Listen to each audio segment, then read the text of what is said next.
तो कहानी शुरू 6 अगस्त 1897 से होती है। हमें डिमेटर नाम की एक खाली शिप दिखाई जाती है जिसमें कोई भी नहीं था। जब शिप किनारे पर पहुंचती है तो पुलिस जब उसकी छानबीन करने आती है तो उन्हें भी वहां पर कुछ नहीं मिला था। सभी हैरान थे कि आखिर खाली शिप ऐसे दूसरे शहर में कैसे आ गई। तभी छानबीन करते हुए पुलिस को एक डायरी मिलती है जो कि इस शिप के कैप्टन की थी, जिसमें ये लिखा था कि अगर उस चीज की नजर इंसानों पर पड़ गई तो वो इस शिप की तरह सभी लोगों को बर्बाद कर देगी। ये पढ़कर जब वो शिप की खराब हालत को देखते हैं तो घबरा जाते हैं। इसके बाद हमें कहानी 3 हफ्ते पहले की दिखाई जाती है। अब यहाँ से हमें पता चलेगा कि आखिर उस शिप के साथ हुआ क्या था। हम उसी डिमेटर नाम के शिप को देखते हैं जिसका कैप्टन उस शिप में कुछ कार्गो सामान को लोड करवा रहा था। सामान क्योंकि ज्यादा था इसलिए उन्हें कुछ और लोगों की जरूरत थी। तभी उनकी मुलाकात यहाँ पर क्लेमेंस नाम के एक आदमी से होती है जो कि पेशे से डॉक्टर था, मगर उन्हें सामान शिप में लोड करवाने के लिए कोई डॉक्टर नहीं बल्कि कुछ मजदूर चाहिए थे। क्लेमेंस उनसे कहता है कि मुझे काम के सिलसिले में लंदन जाना है, अगर हो सकता है तो क्या आप मुझे अपने शिप में ले जाएंगे, मगर कैप्टन उसे मना कर देता है। फिर वहीं पर कुछ लोगों ने सामान को शिप में रखवा तो दिया था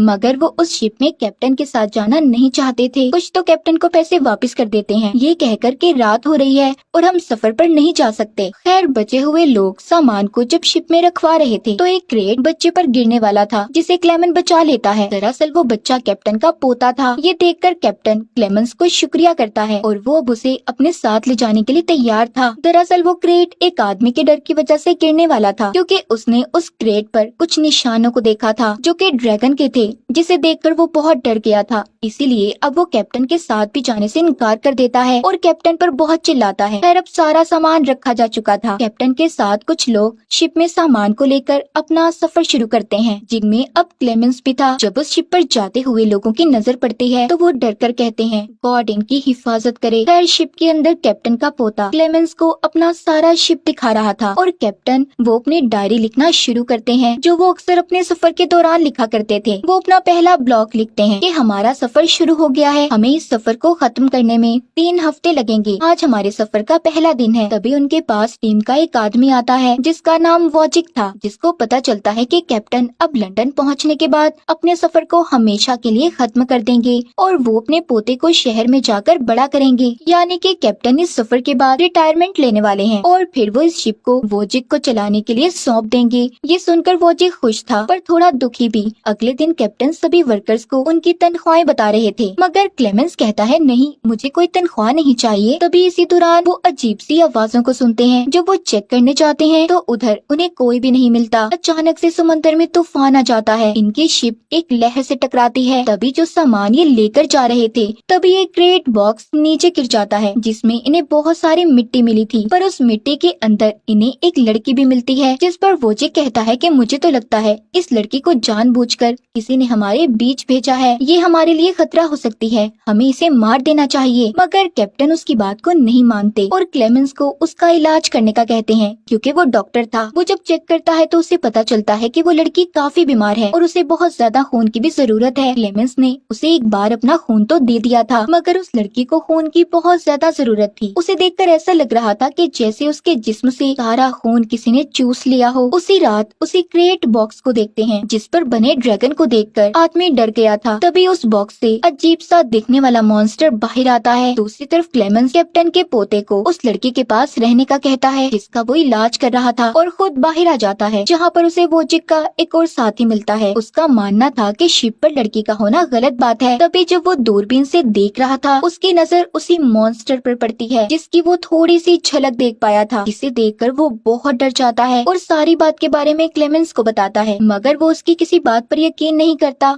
और ये कहता है कि तुम्हारा वहम होगा और कोई बात नहीं है। जब अंदर शिप की बेसमेंट में शोर को सुनते हुए कैप्टन के पोते का डॉग अंदर जाता है तो उस पर किसी चीज ने हमला कर दिया था। थोड़ी देर बाद जब वहाँ पर एक वर्कर जानवरों को खाना देने आया था तो सभी जानवर उसे मरे हुए मिलते हैं। ये देखकर सभी घबरा गए थे। कैप्टन कहते हैं देखो ये जिसने भी किया है खुद ही सामने आ जाए, क्योंकि कैप्टन अपने ही वर्कर्स पर शक कर रहे थे मगर उनके वर्कर्स इन सब का इल्जाम क्लेमेंस और उस बेहोश लड़की पर लगाते हैं। कैप्टन कहते हैं कि नहीं, ये ऐसा कुछ नहीं कर सकते। जब वो जानवरों को गौर से देखते हैं तो कैप्टन को पता चलता है कि इनकी मौत किसी इन्फेक्शन के फैलने की वजह से हुई है। इसीलिए वो अब सभी मरे हुए जानवरों को पानी में फेंकने का हुक्म देते हैं। जिसके बाद इसी तरह आहिस्ता आहिस्ता उनका सफर 2 हफ्तों तक का गुजर गया था, मगर अभी भी इनको अपनी मंजिल तक जाने में 2 हफ्ते और बाकी थे। लेकिन अभी तक वो बेहोश लड़की ठीक नहीं हुई थी। वॉजिक का साथी कहता है कि मुझे लगता है इस लड़की पर कोई काली ताकत का साया है और उस चीज को मैंने और क्लेमेंस ने भी देखा है, मगर ये मानने को तैयार नहीं है। तभी कैप्टन का पोता बताता है कि मैंने इस लड़की को बेहोशी में बोलते हुए सुना है।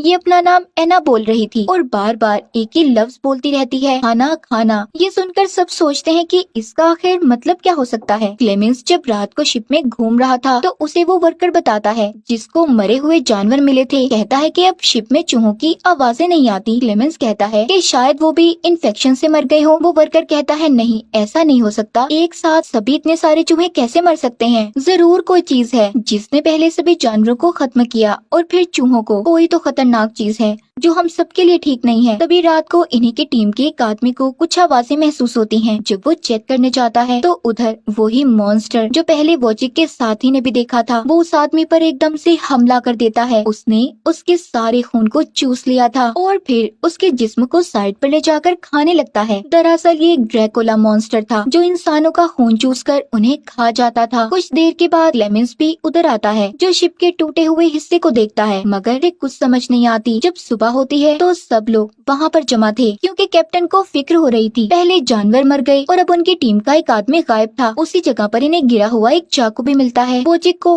अब क्लेमेंस पर शक हो रहा था। वो कहता है हम में यही नया है, क्या पता यही सब कुछ कर रहा हो। मगर क्लेमेंस उसे खुद पर यकीन करने का कहता है कि ऐसा कुछ नहीं है, कि वो किसी को नुकसान नहीं पहुंचा सकता। वो इन्हें बताता है कि मैंने उन जानवरों को गौर से देखा तो मुझे ऐसा लगा जैसे उन्हें किसी ने खून मारकर मारा हो। तभी उधर वही बेहोश लड़की एना भी आ जाती है जो सब बातें सुनकर डर गई थी। वो क्लेमेंस से कहती है वो यहाँ पर भी आ चुका है, प्लीज इस शिप से उतर जाओ वरना वो हम सबको खत्म कर देगा। क्लेमेंस उसे संभालता है। उसे ऐसा लग रहा था कि एना शायद बहुत दिन बाद होश में आई है तो इसीलिए उसे अजीब ख्याल आ रहे हैं। वो उसे अपने साथ ले जाता है। अब वो उससे बात करता है कि वो आखिर किस बारे में बात कर रही थी। एना बताती है कि वो एक ड्रैकुला मॉन्स्टर है जो पहाड़ों के ऊपर एक महल में रहता था। वो रात में बाहर आकर इंसानों का खून पीता है। मैं उस जगह पर रहती थी जहाँ उसका महल था। वो रोज रात को आता और मेरा थोड़ा थोड़ा करके खून पी गया। वो उसे अपने निशान भी दिखाती है। एना कहती है कि अब वो यहाँ पर भी आ चुका है, सबको मार देगा। रात को जब बहुत तेज बारिश हो रही थी तो वॉजिक के साथी को कुछ अजीब आवाजें सुनाई देती हैं। जब वो जाकर देखता है तो उधर ड्रैकुला था जो उस पर हमला कर देता है। तभी जब दूसरा साथी उसे बचाने आता है तो ड्रैकुला ने उसे भी मार दिया था। तभी शिप भी डगमगाने लगती है। बाकी के सभी लोग जाग गए थे। जब वो आकर ऊपर देखते हैं तो वॉजिक का साथी अभी जिंदा होता है क्योंकि ड्रैकुला मॉन्स्टर ने सिर्फ उसका खून ही पिया था। वो काफी जख्मी था और दर्द से चिल्ला रहा होता है। कैप्टन साथ साथ इन सभी हादसों को अपनी डायरी में भी लिखते जा रहे थे जो इनके साथ यहाँ पर हो रहा था। सब बहुत ज्यादा डर चुके थे। ये बात तो इन्हें समझ आ गई थी कि ड्रैकुला मॉन्स्टर रात को आता है, इसलिए कैप्टन अपने 2 साथियों को गन्स लेकर पहरा देने का कहते हैं और बाकी के लोगों को वॉजिक के साथ शिप की तलाशी लेने के लिए भेज दिया था। वॉजिक के उसी जख्मी साथी को बांध दिया जाता है क्योंकि सभी को ये डर था कि इसे ड्रैकुला ने काटा है तो कहीं ये भी वैम्पायर ड्रैकुला न बन जाए। कैप्टन का पोता जो शिप की लॉबी में था वो बाहर आ जाता है। उधर वॉजिक का साथी भी एक ड्रैकुला में बदल गया था, इसीलिए वो आकर कैप्टन के पोते पर हमला कर देता है, मगर उसने खुद को कैबिन में बंद कर लिया था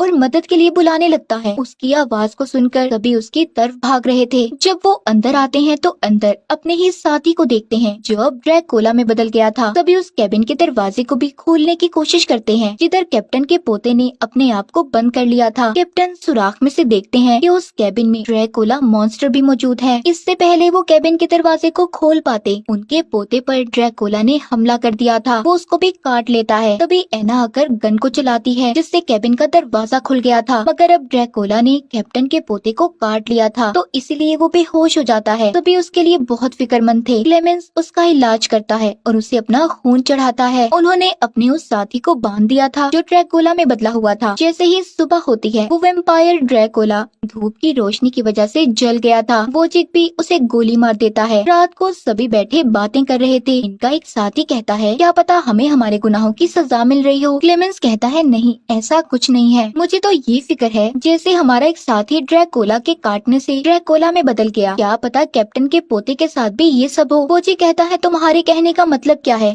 हमें उसे मार देना चाहिए। क्लेमेंस कहता है, नहीं, हमें कोई तो हल ढूंढना होगा कि हम उसे बचा सकें। वो बेना के साथ जाकर सभी क्रेट्स को चेक करता है। उन्हें ड्रैकुला का क्रेट तो मिल गया था, मगर उसमें ड्रैकुला नहीं था, क्योंकि वो तो अपने शिकार पर था। वो कैप्टन के एक और साथी को मार देता है, जो डर की वजह से यहाँ से एक छोटी कश्ती लेकर भाग रहा था। जब सुबह होती है तो कैप्टन को पता चलता है कि उनके पोते की मौत हो गई है। वो इस बात पर बहुत दुखी थे। जब उनके पोते की लाश को पानी में फेंकने ही वाले थे कि तभी कैप्टन अपने पोते को हिलता हुआ देखते हैं। जब वो उसके पास जाकर उसका मुंह खोलते हैं तो वो भी अब ड्रैकुला में बदल गया था, मगर धूप की वजह से जलने लगता है। ये देखकर सभी उसे पानी में फेंक देते हैं, जिससे अब उसकी भी मौत हो गई थी। कैप्टन अपने पोते की मौत की वजह से बहुत ज्यादा दुखी थे, इसलिए सब उन्हें आराम करने भेज देते हैं। फिर बैठकर आपस में बात करते हैं। क्लेमेंस और बाकी के बचे हुए साथी ये प्लान बनाते हैं कि वो ड्रैकुला को अपने जाल में फंसाएंगे, क्योंकि इतनी आसानी से वो उसे पकड़ नहीं सकते। मगर अब वो इस शिप के साथ ही उसे पानी में डुबाने वाले थे। जब ये सारी बात जाकर क्लेमेंस कैप्टन को बताता है तो वो कहते हैं, नहीं, तुम ऐसा नहीं कर सकते, क्योंकि उस ड्रैकुला वैम्पायर ने मुझसे वादा किया है कि वो मेरे पोते को वापस जरूर करेगा। यहीं पर एना कहती है, नहीं, ऐसा नहीं हो सकता, क्योंकि मैं इन सब के बारे में जानती हूँ। ड्रैकुला हमारी ऐसी चीजों को लेकर पागल करता है जो हमें बहुत प्यारी होती हैं। उसने मुझे भी इसी तरह अपने जाल में फंसाकर एक बॉक्स में कैद कर दिया और फिर आहिस्ता आहिस्ता मेरा खून पीने लगा। कैप्टन भी उसकी इस बात को समझ गए थे,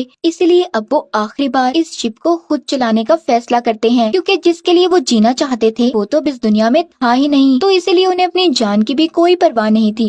रात हो चुकी थी, सभी ने ड्रैकुला के लिए जाल बिछा दिया था, मगर उसे पकड़ पाना ना आसान नहीं था। इसलिए एकदम वो इनके एक साथी पर आकर हमला कर देता है। फिर वो वोजिक पर हमला करता है, जिससे वो काफी जख्मी हो चुका था, इसलिए जल्दी जल्दी शिप में सुराग करने लगता है, मगर ड्रैकुला ने भी मार दिया था। जिसके बाद वो कैप्टन पर भी हमला करके उन्हें भी मार देता है। मरते हुए कैप्टन क्लेमेंस को अपनी डायरी के बारे में बताते हैं। वो कहते हैं कि दुनिया को इस चीज के बारे में बताना कि हमारे साथ क्या हुआ और सब सच है। क्लेमेंस को अब गुस्सा आ गया था। वो चिल्लाता है और ड्रैकुला से कहता है कि तुम कोई गॉड नहीं हो जो ऐसे लोगों को मार दोगे। तभी वो क्लेमेंस पर भी आकर हमला करता है, मगर एना ने आकर ड्रैकुला को गोली मार दी थी। लेकिन अब ड्रैकुला एना को भी मारने वाला था। जब क्लेमेंस आकर उसे बचाता है तो ड्रैकुला ने उसे पकड़ लिया था और उसे मारने ही वाला था। तभी क्लेमेंस उससे कहता है, तुम्हें क्या लगता है मैं डरता हूँ तुमसे? मैं नहीं डरता। ड्रैकुला ने क्लेमेंस की गर्दन को पकड़कर ऊपर उठा लिया था और कहता है कि अब तुम जरूर डरोगे। तभी एना बड़ी सी रस्सी को काट देती है, जिस वजह से ड्रैकुला एक लकड़ी के पोल के नीचे दब गया था। एना और क्लेमेंस दोनों पानी में छलांग लगा देते हैं और फिर यहीं से कहानी शुरू वाले सीन से आकर मिल जाती है। जैसा कि हमने देखा था कि डिमेटर शिप खाली किनारे पर पहुंच जाता है, जिसे देखकर सभी हैरान थे। तो अब यहाँ पर आपको सारी कहानी समझ आ गई होगी कि उस शिप के साथ आखिर हुआ क्या था। अब ड्रैकुला भी वहाँ से भाग चुका था और क्लेमेंस और एना तैरते हुए कहीं और पहुंच गए थे। एना भी ड्रैकुला में बदल जाती है, क्योंकि जाहिर है ड्रैकुला ने उसे काटकर खून पिया था, इसीलिए वो क्लेमेंस से दूर चली गई थी और सूरज की पहली किरण निकलते ही जलकर मर जाती है। कुछ दिन के बाद हमें क्लेमेंस दिखाया जाता है, जो अब लंदन में था, जहाँ पर हर जगह डिमेटर शिप की बातें थी। उसकी कहानी भी कैप्टन की डायरी के जरिए सबको पता चल चुकी थी, जिसके अंदर कोई भी नहीं बचा था। पर उस शिप में क्लेमेंस और ड्रैकुला बचे थे, जिसके बारे में कोई भी नहीं जानता। क्लेमेंस जानता था कि ड्रैकुला इसी शहर में छुपा हुआ है, जिसके बारे में किसी को कुछ नहीं पता कि ड्रैकुला कहाँ पर है। फिर हमें ड्रैकुला दिखाया जाता है, जो इंसानों के बीच में इंसानी कपड़े पहनकर रह रहा है। उसकी नजर अभी भी क्लेमेंस पर है और उधर क्लेमेंस भी उसे ढूंढ रहा था ताकि वो उससे बदला ले पाए। तो क्या क्लेमेंस ड्रैकुला को ढूंढ पाएगा? इसी सस्पेंस के साथ इस फिल्म की कहानी भी यहीं पर खत्म हो जाती है।